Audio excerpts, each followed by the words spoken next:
पर आपके सामने इसे देखो शेयर कर रही है।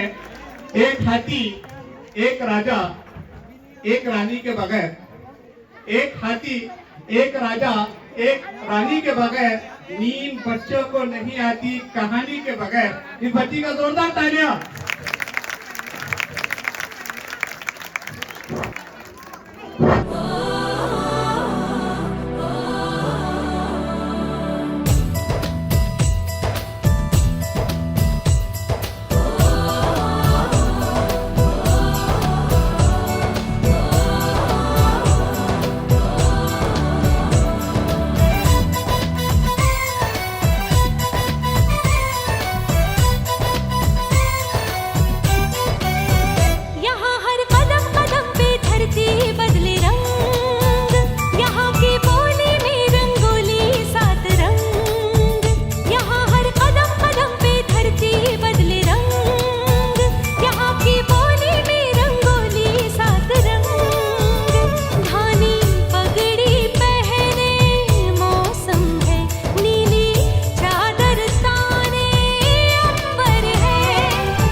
माशाल्लाह, बहुत ही बेहतरीन अंदाज में। आप अंदाजा लगा सकते हैं 3 साल की बच्ची है।